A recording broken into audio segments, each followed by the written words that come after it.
चिखली तालुक्यात धक्कादायक घटना। शेतात काम करणाऱ्या मायलेकींवर लोखंडी रॉडने हल्ला, मुख्य आरोपी अद्याप मोकाट। पॅन्थर सेनेचा आंदोलनाचा इशारा। बुलढाणा जिल्ह्यातील चिखली तालुक्यातील शेलगाव जहागीर शेतशिवारात शेतात काम करत असलेल्या मायलेकींवर 4 ते 5 जणांनी लोखंडी रॉड व काठ्यांनी बेदम मारहाण केल्याची धक्कादायक घटना 3 दिवसांपूर्वी घडली। या हल्ल्यात महिला गंभीर जखमी झाली असून तिच्यावर रुग्णालयातील अतिदक्षता विभागात ICU उपचार सुरू आहेत। या प्रकरणात गंभीर स्वरूपाचे गुन्हे दाखल करण्यात आले असले तरी मुख्य आरोपीसह संबंधित आरोपींना अद्याप अटक करण्यात आलेली नसल्याचा आरोप करण्यात येत आहे। मुख्य आरोपी हा एकनाथ शिंदे यांच्या शिवसेनेचा तालुका प्रमुख असल्याची माहिती समोर आली आहे। पॅन्थर सेनेचा तीव्र आंदोलनाचा इशारा। दरम्यान ऑल इंडिया पॅन्थर सेनेचे संस्थापक दीपक केदार यांनी रुग्णालयात जाऊन जखमी महिलेची भेट घेत तिची विचारपूस केली।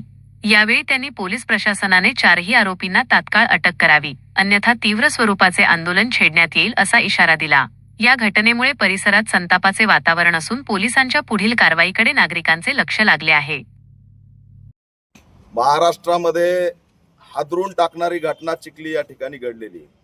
शेलगाव जहागीर गावात उषाताई साळवे यांच्यावर प्रति खैरलांजी सारखा हल्ला झालेला आहे।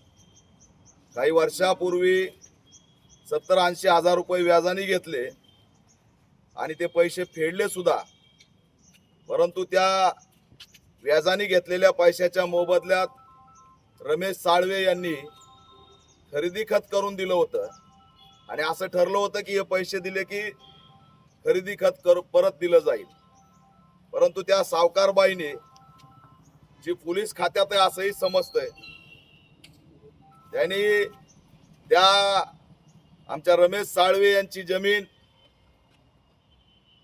एका शिवसेनेच्या इथल्या तालुका अध्यक्ष मानणाऱ्या शिराळे, काय नाव, शिवाजी शिराळे याला परस्पर विकली आणि त्याच्यानंतर रमेश साळवे आणि उषाताई साळवे, प्रतीक्षा साळवे या 3 बाप लेकांनी हा लढा सुरू केला।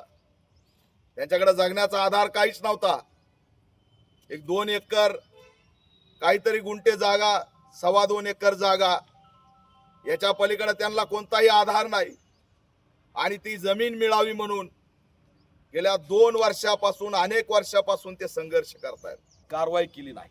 महाराष्ट्रात आज काय सुरू आहे दलितांचं? आमचा हा मुद्दा पटलावर नाही। आज खितपत पडली आमची भगिनी आणि तिला न्याय द्यायला कुणीही पुढे येत नाही आणि म्हणून ह्या घटनेला मी आज वाचा फोडली। या शिराळेला 24 तासाच्या आत, 12 तासाच्या आत जर अटक केली नाही, किती गंभीर आहे की तिचे 2 हात फ्रॅक्चर आहेत, तिच्या गुप्तांगावर वार आहेत, तिच्या शरीरावर हल्ला आहे, ती आता जगेल की काय सांगता येत नाही आणि